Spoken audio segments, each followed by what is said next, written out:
The Intel Extreme Masters Toronto is already absolutely stacked with champion upon champion. And now in the most stacked qualifier that we've ever seen in the Intel Extreme Masters, we're going to be opening up with an absolutely amazing game.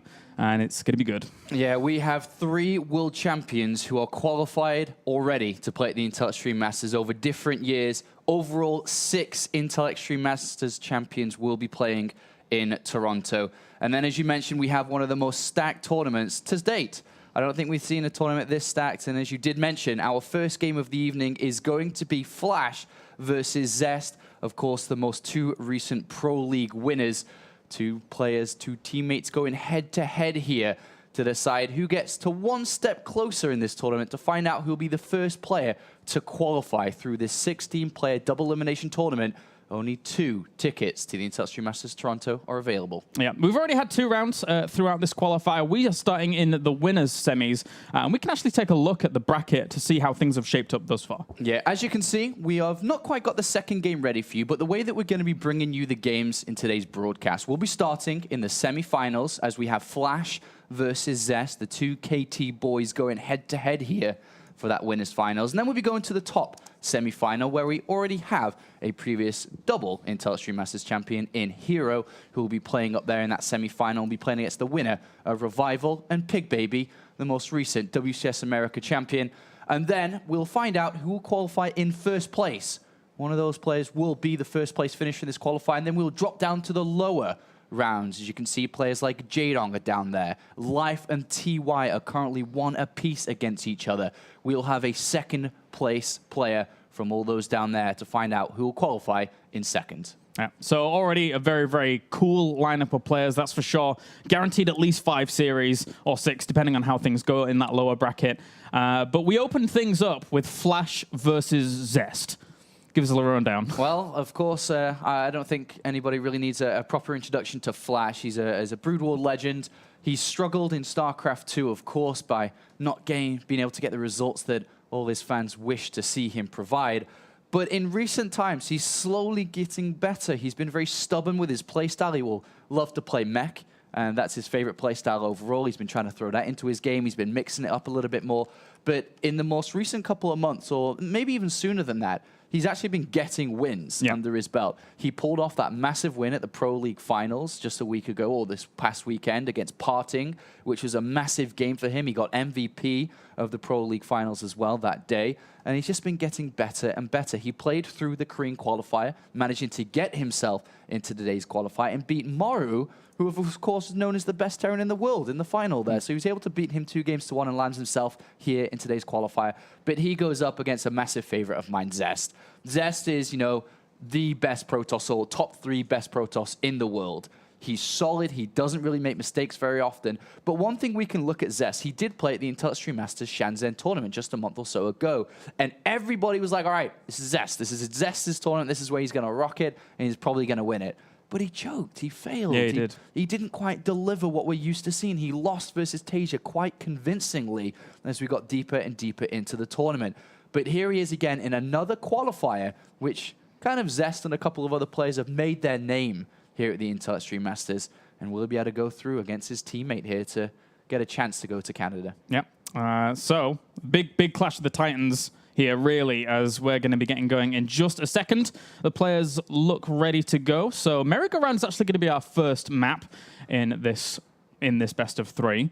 And this could technically go either way. This really could go either way. The way we've been seeing Flash play recently, and as you mentioned before, the way in which Tasia was able to dispatch of Zest at the previous Intel Extreme Masters, there's no reason Flash couldn't take this, but likewise, Zest is Zest. You can't really doubt him either. For me, Zest is slightly still a favorite here, but Flash has all the momentum behind him right now. He's getting the wins, he's getting the results, and that's going to put a bit of fear into Zest when he approaches this guy. Remember, they're sitting quite close to each other. They're within the KT roster team house, and of course, they know that Flash is getting better and stronger as every day passes, and some people are expecting the coming of this god to take his throne once again in the StarCraft 2 realm, and it's very possible with the way that he's gaining momentum, but we'll see if he can qualify for Canada. And what a player to join the ranks of 3 Intel Extreme Masters World Champions, 6 overall champions, in Canada to have Flash play along them as well. All right, well, let's get into it. Game number 1 now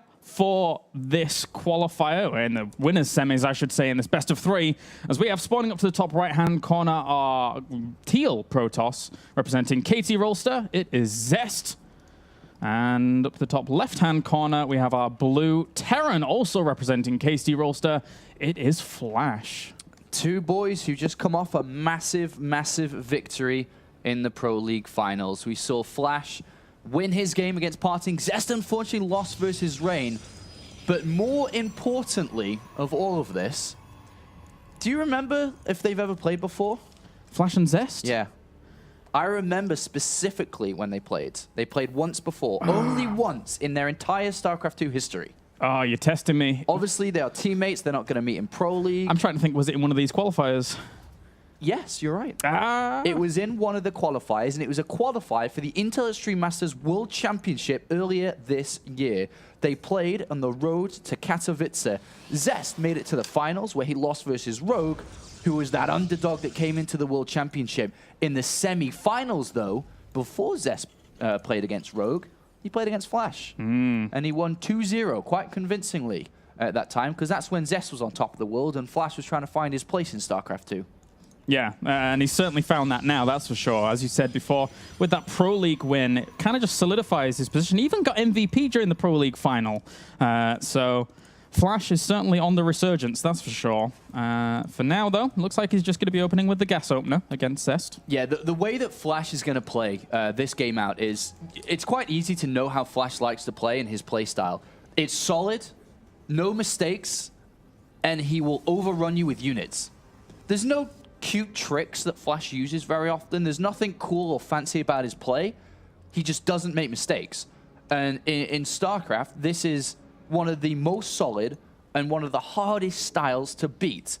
Because if you can't trick this guy, if you can't all-in this guy, you're going to have to be able to play on the same level that he plays at. Yeah. And not many people can do that. Zest is one of them, though. Zest is one of them in terms of what we've seen him prove himself do. For a long time, his PVT looked absolutely fantastic as well. So he's going back home and he's going to be grabbing himself an expansion pretty fast. He likewise, you know, he's anticipating that kind of solid style that you were mentioning of Flash. So he has to get his Nexus going as quickly as possible behind this. The funny thing is, this will probably play out as much of a training match as we could imagine it to be. Yeah. Because they probably train against each other in terms of, all right, you try this strategy, you try beat me. Oh, wait, that's how to defend it. And vice versa. They'll trade these kind of training tips throughout their practice games. So this series will probably be a really long, drawn-out, exciting, macro long game. And Zest now is going to ferry this Reaper away. He needs to make sure he doesn't lose any probes to that, but with the Mothership Core out, it should be fine. Flash, likewise, on the other side, has his expansion on the way.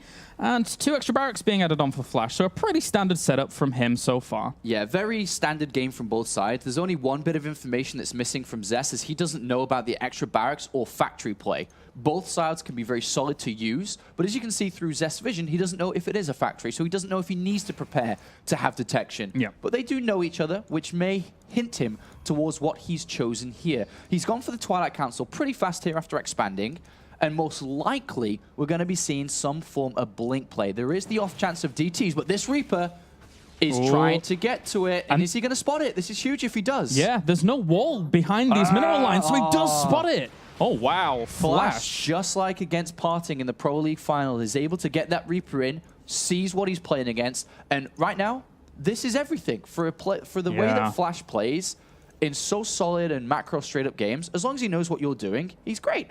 He's going to move out with a couple on Marines, most likely hunt down any forward pylons, any loose units. We'll see a bunker come down. His Marauder production's good in case there are Stalkers to be used here, which is most likely going to be the case.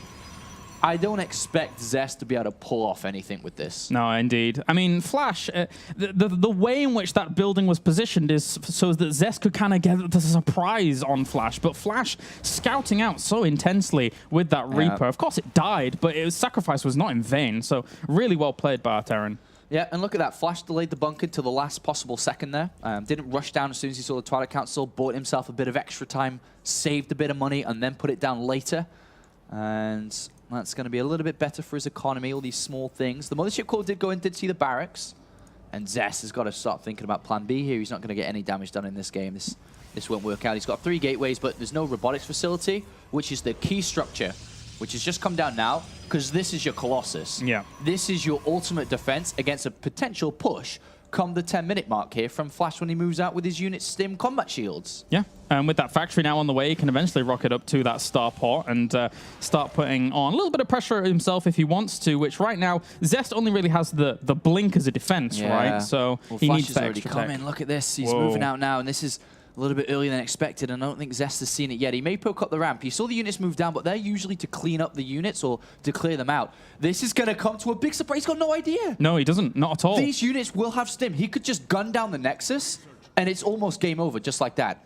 These Stalkers need to realize that there's not really a whole lot at the top of the ramp. It's like, why are there only 4 Marines in here with the bunker? Where is everything else? A few SCVs are going to come up here to try and repair. He's got... Oh, man. Uh-oh. Uh-oh, he's going to lose all these sentries if he's not careful. Okay, so he force fields them off. Oh, smart little man. Is going to move outside the photon overcharge. And he chased away the sentries in such a way that he wasn't able to force field anything on the ramp. Control pylon! Oh, no. He actually has no more reinforcements to be able to hold on against this. This is catastrophic here for Zest. Yeah, he's taking a lot of damage. Flash is losing a lot, though. Photon overcharge gone down twice on both Nexus, though. 6 probes. I think that was well dealt with. 7 probes, 8 probes. Yeah. I mean, considering the position he was in, it was well dealt with, right? I mean, there could have been more happening there, but in the end, Zest holds on. Unit counts as 43 workers to 39. It's technically in favor of Zest, so Zest didn't do too bad during all of that. Yeah, he did with that well. You know, Flash tried well, but was deflected quite nicely there by Zest, who's... One thing to note, through all of this, obviously having to build units, he hasn't been able to get down the robotics bay, which is still a problem in this game. Obviously, Colossus is a little bit better than having just simple gateway units and Immortals out here, but Flash did take a big hit to his army. Yeah, losing a lot, you're right. And he's going to push forwards once again here with a smaller little chunk of force, but I don't really think it's going to be able to do a whole lot. Zest is technically actually moving out with a probe to try and do some scouting or even eventually put down a pylon, because right now there's no robo bay, as you mentioned. There's no hint of a third. Everything is going to be quite delayed in comparison to Flash's back home. Is Zest just going to go with this? Well, Flash has got to be careful. He doesn't want to lose units here. No, he doesn't. Yeah, like you said, if Zest does go with an attack like this, if he's able to clean up a lot of Flash's units on the other side of the map and then launch a counter-attack, sure, this could work well for him. And as you can see, Flash is reading into this. He's like, that's a lot of units. That's, you know, Immortals and no Colossus here. 6 additional Stalkers from the north here. He's going to go for this, and there's a good opportunity to do well. Yeah, catching Medivacs is a big blow to Flash here. He needs these bunkers to finish, and he needs SCVs there to help. And he sees with the Observer now how much and how far these bunkers are along. Yeah, good scan. Flash knows what's coming, but can he stop it is the problem. Yeah, he's going to repair this first bunker very, very avidly with a lot of SCVs. There's only 1 Immortal with this army, so it's not going to bring down that bunker too fast, but the second one's going to be rendezvousing in just a second. Flash is going to have +1 soon, remember. 3 bunkers completed. He sees out the command center. Yeah, all he's got to do is defend. Defend this, then he'll be able to have enough of an army to just win the game, probably, or at least move over and do massive damage if there isn't a transition made here from Zest. Yeah, because as this keeps going, this army still doesn't have big splash damage, right, to really do anything against it. If you think both players have completed an attack upgrade here, but who's the one behind a bunker? Yeah, plenty more bunkers where that came from, apparently. All right, so he catches a few units here and there. Zest picking away. Zest allows Flash to just be as he is, the bigger Flash's army gets, and the better it becomes against what Zest has too. Even though Zest has more, he doesn't have splash damage. He doesn't have anything to deal with mass amounts of these units. Yeah, and the only slight disadvantage for Flash is that his SCVs technically, yes, need to be mining, so he needs to pull those away, but he needs vision of when this army is going to be coming up straight away. So... Oh, but actually, that being said, he was dropping a Marine up to the north with that medevac actually to try and scout out. Yeah, looking for a third. He's going to stim to the other one. He scans probably somewhere natural maybe or third. Oh, yes. So he's looking. He sees the probe there, which means and shows us that it should be and is probably going to be that Nexus. Where's that other scan? Down here. He's trying to scan out for hidden bases. He's like, this guy's really on 2 bases. This is really good news for me. Yeah, he knows he's doing well. Another one. Another scan. Where is it? Outside his main. Oh, outside okay, his natural. Seeing the army. He'll move out shortly, and he's got a beefy army. Until Storm completes, Flash is definitely going to look to take a fight. Yeah. And he'll probably win it too. There's so much healing power behind all of those medevacs against still no splash damage, as you mentioned before. 2 High Templar, which means when Storm does complete, it'll probably only have 2 Storms anyway. If he evades the storms, that's another potential. But look at this. Holy crap, that's a lot of Zest Army, actually. Yeah, that is a lot of Stalkers. 3 Immortals behind this with a lot of power. The Force Fields are actually really, really good, cutting up some of that army, catching a lot of it, and really negating the damage. That was really well played by Zest. I was expecting Flash just to move down and crush through that, but that's a lot. I don't even know how Zest had that army. I never saw that army that big. So strong. Yeah, I didn't even see it being that size. And he was chrono boosting Storm behind this as well. The Storms haven't come into play just yet, but that was really well played by Zest. Flash was like, all right, it's time to go, I guess. And then he walked into a concave of death. Wait a minute. That was scary. All right, so Zest now kind of puts the fear of God into Flash. He goes back to his bunkers now, so he's safe there, but he wanted to break out, and if he doesn't break out soon, can Zest break this? I don't think he should be able to with bunkers repaired, no? Oh, he's going to try. These 3 Immortals, if they get on top of bunkers, they're going to rip them down very, very quickly. Also, I mean, there's not much bio left at all. A Storm lands on the SCVs as well. Zest in game number 1. He's been on 2 base for so long. Yeah, I guess he is going to break Flash here. Wow. GG. Wow. Solid play from Zest there. Very good play. Yeah. Very good play. Flash is... I hate Protoss so much. I mean, on a map like Merry-Go-Round, that's kind of to be expected. A lot of Protoss do not like taking a third on that map, right? But the way he played it, putting on that pressure, and kind of slowly getting a third behind that as well, Flash had no opportunity to really move out. Yeah, it's the small things like he defended my attack with 2 photon overcharge. Yeah. He was outside my base forever, and I couldn't kill him. What did I do wrong here? But I think the Flash would probably just say that he didn't quite read into the game as well in the earlier mid stages, that this was the way that Zest was going to play. But it is Zest who, takes map number 1. And Flash now has to work for it.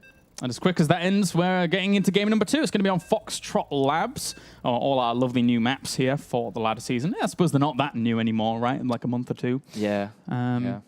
But they're always quite interesting, the new maps, just in general. And Zest taking a 1-0 lead over Flash. What can Flash do here? And I think, it doesn't matter how big of a fan favorite plays against Flash. Flash is always still the man.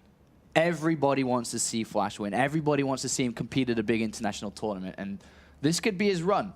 But there's a lot of high caliber, best quality players in the world here to go up against. All right, let's jump into game number 2 as we have, spawning down to the bottom right-hand corner, our Teal Protoss. Currently 1 game up. It is Zest. And up to the top left-hand corner, we have our blue Terran. Also representing KT Rolster, it's Flash. Okay, so...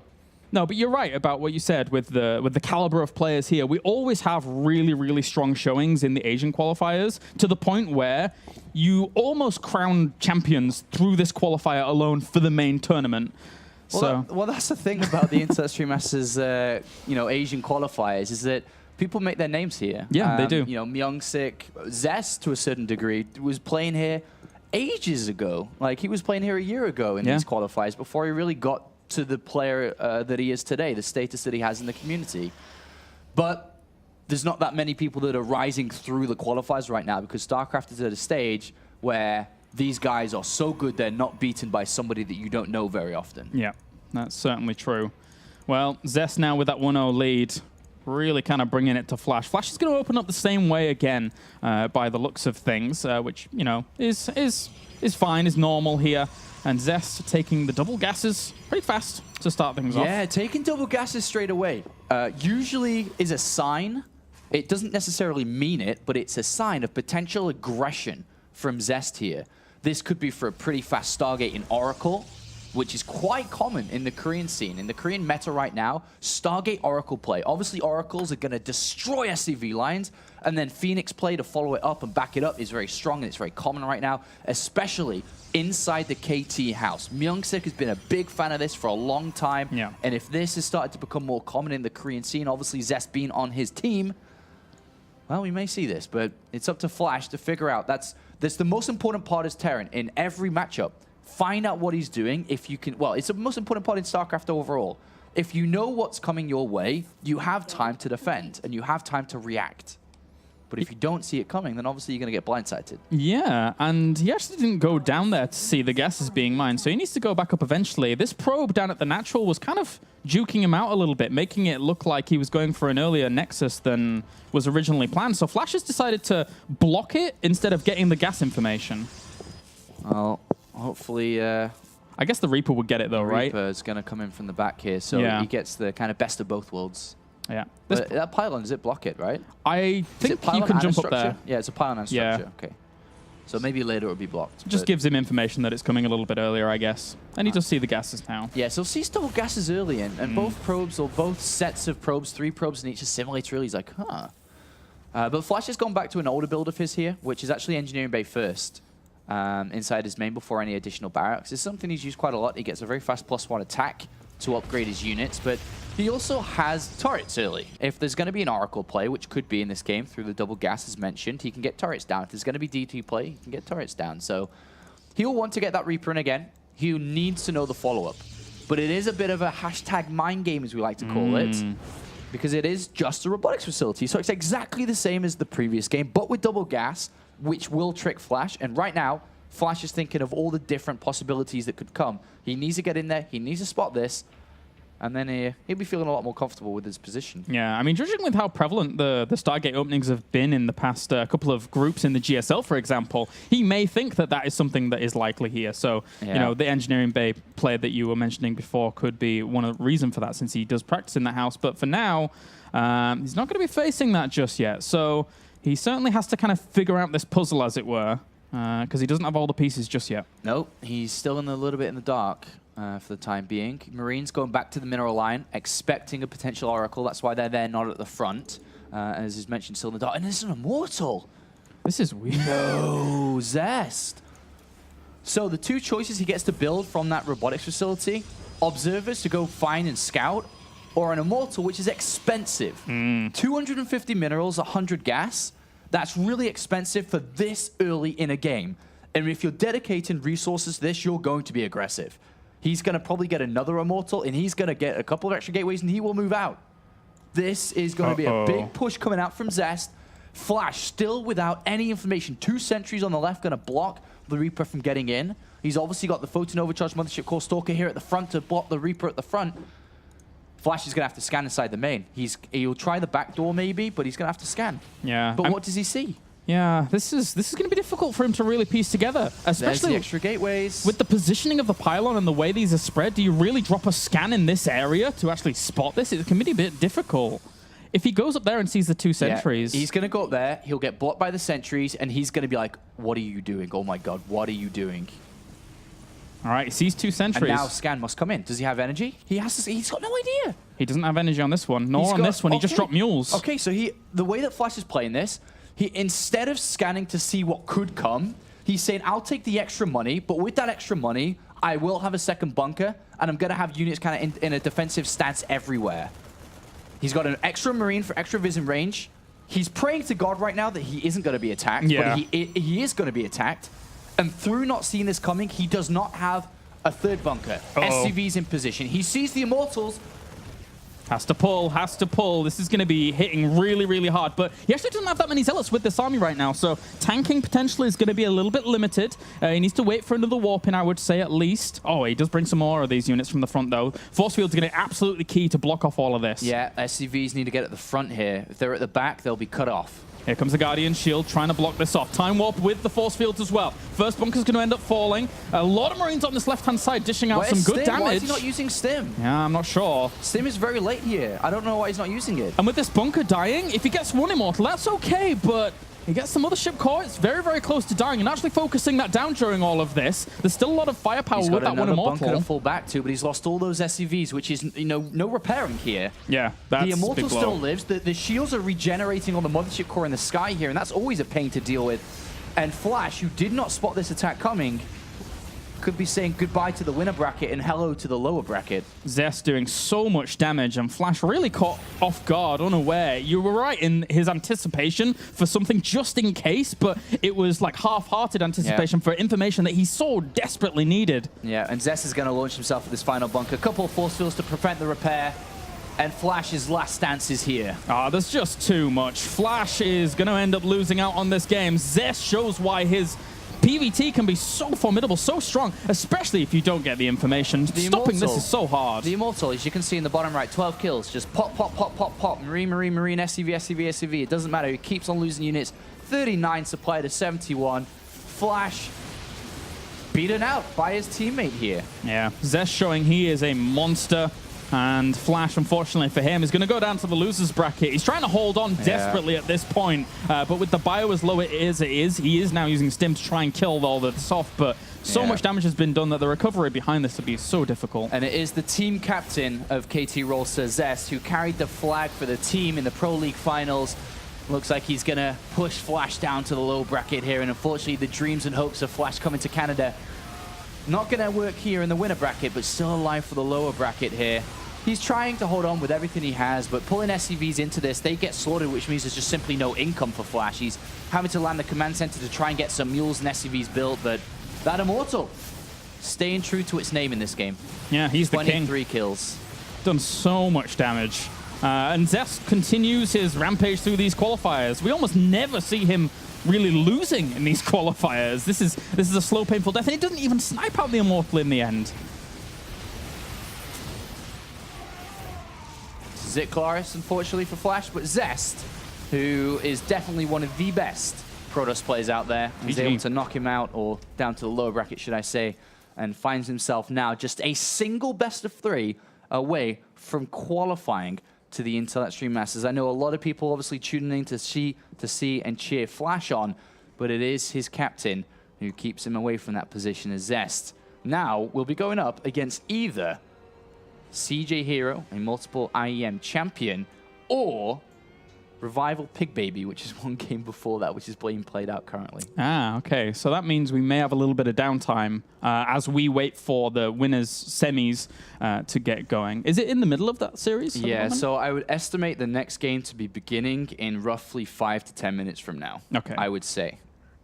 All right. Well, guys, stay tuned for the Intel Extreme Masters Toronto Asian Final Qualifier, as we will have some more awesome StarCraft on the way for you very soon.